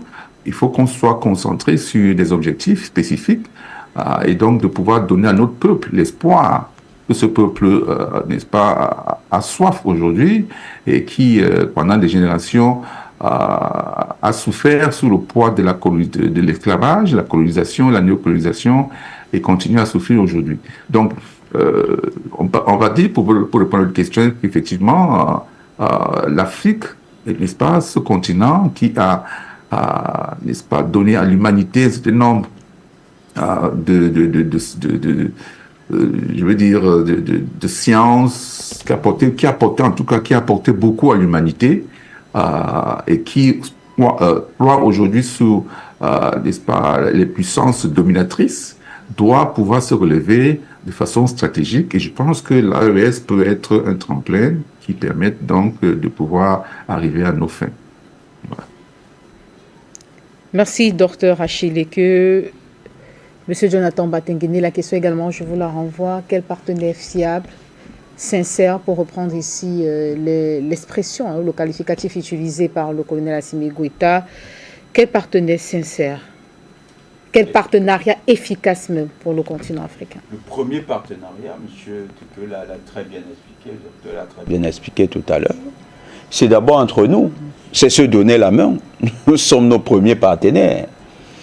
Quand vous voyez l'AES, qui a permis au Niger d'échapper à toutes les convoitises et à tous ces plans macabres qui étaient ficelés depuis Paris, qui a permis au peuple nigérien de sortir la tête haute de cette situation qui pesait sur elle, sur lui. Qui? C'est les pays voisins. C'est le Burkina, c'est le Mali. Ce n'est pas la Chine, ce n'est pas Moscou qui ont garanti au Niger qu'en cas d'attaque, nous interviendrons.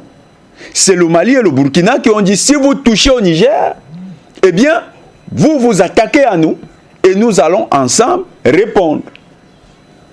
Et quand ils se sont donné la main, dans le cadre de la signature de la charte du Liptako-Gourma en septembre 2023, on a vu une force bien supérieure à celle qui était opposée en face, malgré la quantité de pays. 3 pays ont tenu tête à 7, 8 pays qui étaient sponsorisés par les puissances de l'OTAN. La France derrière, au point où les puissances de l'OTAN et leurs alliés locaux ont tremblé, ont rebroussé chemin, ont remis leur plan dans leur sacoche et ont compris que les Africains ont aujourd'hui la pleine capacité de se défendre. Aujourd'hui, il y a cette situation avec le Bénin et Frère Teke, il a bien expliqué. Nous appelons encore les autorités béninoises, les autorités, nigériennes, à accélérer ce partenariat avec le Tchad, puis le Cameroun. Une autre solution en train de se dessiner sous nos yeux. De même, cette solution va permettre, ça va donner plus de poids au président Kaka et plus d'élan au président Kaka de chasser les bases militaires étrangères françaises, surtout, qui sont sur son territoire. C'est ça le partenariat gagnant-gagnant que nous recherchons. C'est un partenariat entre Africains. C'est cette unité des peuples noirs, des peuples d'Afrique. Mais il y a bien sûr le professeur Traoré, tout à l'heure, c'est le professeur Traoré, n'est-ce pas? Professeur Traoré. Diarra, pardon, excusez. Excusez, professeur. Professeur Diarra a expliqué que la conscience noire doit établir un lien jusqu'aux États-Unis. C'est très important. Il faut que les Noirs des États-Unis, les Afro-États-Uniens qui sont là-bas, que ces Afro-États-Uniens puissent sentir qu'ils peuvent compter sur le continent pour lancer une deuxième grande lutte de réforme des États-Unis. Parce qu'il faut une lutte de réforme des États-Unis. D'ailleurs, c'est le moment aussi de dire, si les Améropéens, comme l'a dit le président, le professeur Diarra, si les Améropéens sont arrivés avec Christophe Columbus autour du 14e siècle, du 15e siècle, les Africains sont des autochtones. Les Africains sont des autochtones. Vous avez des tribus indiennes qui ont été génocidées, qui étaient essentiellement des tribus africaines. Dans l'Arizona, c'était des Africains que l'on traitait d'Indiens.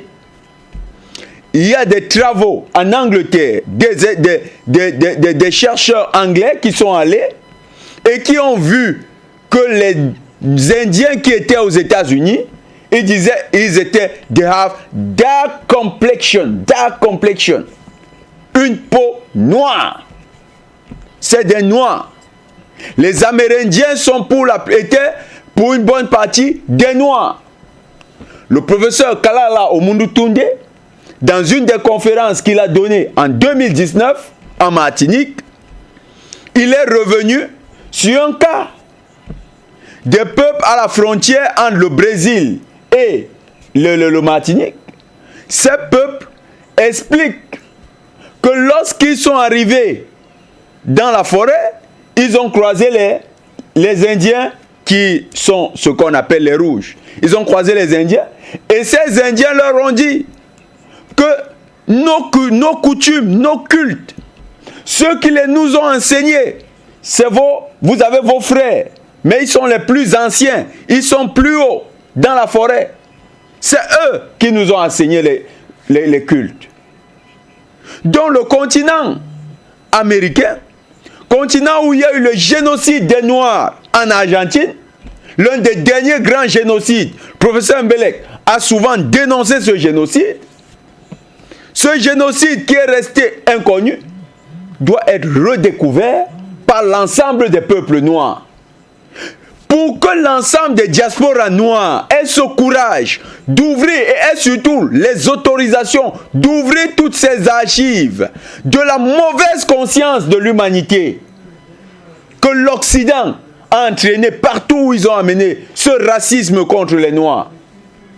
Pour que ces diasporas ouvrent ces dossiers, il faut que le continent soit lui-même puissant.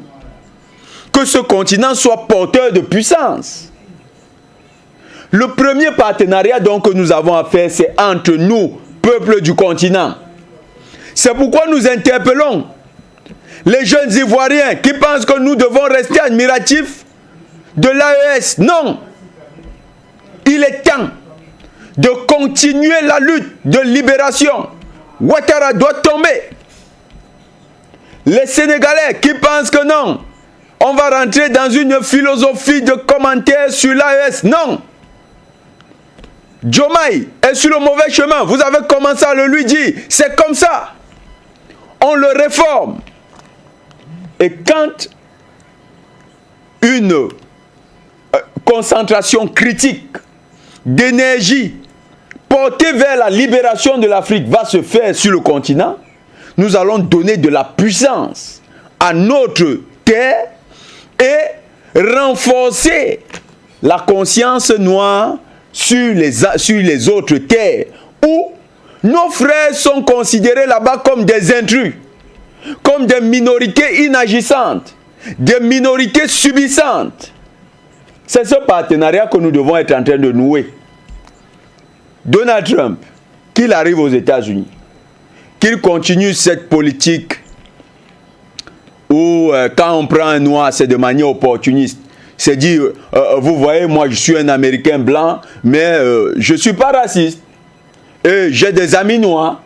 De manière opportuniste, on vous présente là, j'ai des amis noirs. Ah, d'ailleurs, voilà un noir, c'est lui qui est dans mon parti, je vais le mettre à telle position, juste pour flatter la communauté noire. Cette manière instrumentaliste d'utiliser le noir, il faut que ça s'arrête. Donald Trump n'est pas différent parce qu'il refait ça. J'ai vu, il utilise ces derniers temps un grand leader noir au niveau des États-Unis pour se positionner. Et d'ailleurs, ça lui a permis d'engranger aujourd'hui, d'après les sondages, une majorité du vote noir. Mais ça, c'est ce que nous ne voulons plus.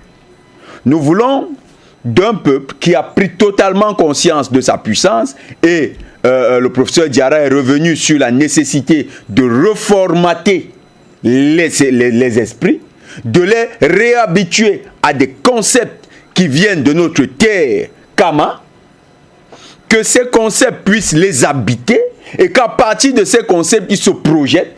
C'est pourquoi nous avons parlé d'une réforme profonde de l'Amérique. Mais cette réforme profonde de l'Amérique n'est possible qu'avec d'abord la victoire des panafricanistes, la victoire des peuples libres d'Afrique sur les terres d'Afrique. Et pour que cette victoire soit réelle, le premier partenariat à nouer, c'est un partenariat entre les peuples d'Afrique. Et ce partenariat doit être basé sur la sincérité. Ça veut dire quoi? Ça veut dire que les Camerounais ne doivent plus être les commentateurs de la victoire de l'AES. Ils doivent être dans le combat de libération totale du Cameroun et faire du Cameroun une pierre de lance de ce combat, au point où quand l'AES arrive ici, c'est sans douter que l'AES se sente en sécurité au Cameroun, que l'AES se sente sur ses terres, en terre camerounaise, comme aujourd'hui, on voit que ça se passe entre le Burkina, le Mali et le Niger. Alors, professeur Diarra, l'urgence ne se présente-t-elle pas d'une solidarité véritable, sincère, entre les États africains pour ensemble célébrer les victoires? Les dirigeants africains ont tout intérêt, n'est-ce pas, à suivre la tendance des peuples. En fait, un Africain du Mali, n'est-ce pas, et un Africain du Cameroun n'ont pas besoin de visa à cause de Aïdjo et de Modibo Keïta. En fait, je peux aller au Cameroun aujourd'hui, prendre mon avion à destination du Cameroun, je n'ai pas besoin de visa. Les peuples ne sont pas des obstacles à l'unité africaine. Seuls les dirigeants africains sont les obstacles absolus à l'unité africaine. Pourquoi? Parce qu'ils ont intérêt égoïstement à gérer la situation néocoloniale, c'est-à-dire les privilèges attachés à la gestion des États, n'est-ce pas, des États issus du Congrès de Berlin, est dans l'intérêt tout simplement de la direction politique africaine qui, dans sa majorité, a été désignée par des puissances étrangères qui ont intérêt à ce que l'Afrique ne puisse jamais réussir son intégration économique. Alors donc, une fois cela dit, il faut saluer effectivement le fait que le Burkina Faso, le Mali et le Niger aient, n'est-ce pas, mutualisé leurs forces militaires et que cette mutualisation des forces militaires sahéliennes pour lutter contre la fabrique des rébellions à l'assaut des États africains soit, n'est-ce pas, saluée un peu partout et que cette salutation ne soit pas seulement pour les encourager à s'incruster dans ce qu'on appelle la confédération. Il faut plutôt les inviter à aller très vite à la fédération. Seule la fédération constitue le rempart, n'est-ce pas, contre toute éventualité de déstabilisation. Dès que on reste dans cette structure confédérale, on ne fait pas autre chose que revenir sur la conception gaullienne, n'est-ce pas, c'est-à-dire l'Afrique des États indépendants. Il faut sortir de cette notion d'indépendance fictive et réussir notre souveraineté. Et c'est en muant l'AES en fédération que effectivement il y a l'avenir, n'est-ce pas? Il ne saurait avoir d'avenir lointain, n'est-ce pas, et durable à l'intérieur d'une confédération. La fédération est la forteresse de l'AES et c'est avec n'est-ce pas, la fédération que l'Afrique pourra effectivement réussir à résoudre le problème de sa sécurité. En fait, avec, n'est-ce pas, la quantité de notre jeunesse, lorsque la jeunesse sera bien formée et qu'elle aura conscience d'elle-même et qu'elle comprendra que effectivement l'Afrique n'a pas besoin, n'est-ce pas, de l'aide au développement, que l'Afrique a besoin plutôt, n'est-ce pas, de refondre sa politique d'éducation, c'est-à-dire développer chez les enfants africains l'estime d'eux-mêmes. Mais l'estime d'un enfant de lui-même commence dans sa famille. Et lorsque vous rendez un père de famille incapable, n'est-ce pas, de nourrir ses enfants, évidemment, ce père de famille ou cette mère de famille n'aura pas la possibilité de contrôler, n'est-ce pas, la vie de ces enfants-là. Alors donc, il faut absolument que l'Afrique s'engage, les premiers outils de défense stratégique de l'Afrique, c'est d'avoir une maîtrise, n'est-ce pas, de la production alimentaire. N'est-ce pas qu'en fait, les Africains doivent produire, et n'oublions jamais que 60% des terres arables au monde aujourd'hui, enfin qui sont vraiment disponibles, se trouvent en Afrique. Et donc, il n'y a aucune raison pour que cette arme décisive, stratégiquement, nous ne puissions pas en avoir la maîtrise. Et une fois que l'enfant aura bien mangé, l'enfant aura l'estime de lui-même et l'enfant n'acceptera pas n'importe quoi, comme ce que fait Alassane Ouattara actuellement, de vouloir venir installer, n'est-ce pas, les États-Unis rêvent de transférer de Stuttgart en Afrique, African, n'est-ce pas, d'ouvrir la porte à cette possibilité-là. Et donc, pour tout dire, n'est-ce pas, pour tout dire, l'AES doit être salué positivement, mais l'AES n'a d'avenir que lorsque l'AES se muera, n'est-ce pas, de la confédération à la fédération. Merci pour votre intervention. Alors, Monsieur Tapé Grobera, nous sommes en train de refermer ce programme. Votre intervention dont on va clôturer cette émission. L'Afrique, destination du futur.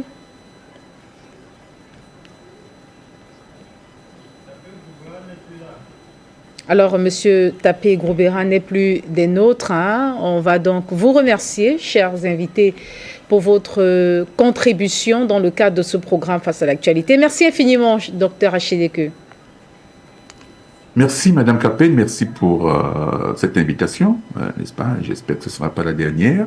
De toutes les façons, nous sommes disposés, n'est-ce pas, à participer, n'est-ce pas, à la lutte qui libère, en fait, n'est-ce pas, notre continent. On voit le résultat de cette lutte, n'est-ce pas, sur le terrain aujourd'hui. Et quand j'ai lu le rapport de cette organisation française qui essaye de pouvoir pourchasser les panafricanistes un peu partout dans le monde, je me suis dit, tiens, cette lutte est en train de marcher, ça fait mal. Et donc, nous devons redoubler d'ardeur. Donc, merci pour l'invitation et bonne soirée. Merci infiniment, Dr Achille, et que nous rappelons donc aux téléspectateurs que vous êtes expert. Alors, on rappelle que vous êtes expert en finance, expert financier, ingénieur financier autant pour moi. Alors, vous avez bien d'autres casquettes. Permettez-moi donc de revenir pour ne pas faire une petite erreur sur les différentes casquettes du docteur Achille Eke. Banquier, expert en haute finance, président directeur général de la banque d'investissement de Washington Valuation Group, basé donc à Washington aux États-Unis. Vous êtes écrivain et panafricaniste. Monsieur Jonathan Batengede, merci d'être venu.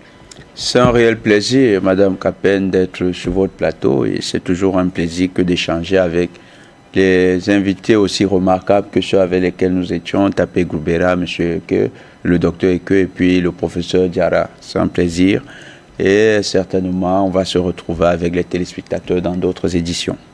Naturellement. Merci d'avoir participé à ce programme, Monsieur Jonathan Batengede. Vous êtes sociopolitiste, panafricaniste, professeur Boniface Diarra. Merci. Merci pour tout. Je vous remercie de votre aimable invitation. Vous êtes historien, chercheur, écrivain, Monsieur Tapé Grobera, enseignant, chercheur, écrivain. Merci à vous, chers téléspectateurs, pour votre extrême fidélité, de toujours faire confiance en la télévision panafricaine. Vous le savez tous, la lutte pacifique, libération totale de l'Afrique, éveil considérable des consciences. À très vite pour notre rendez-vous du savoir. Au revoir.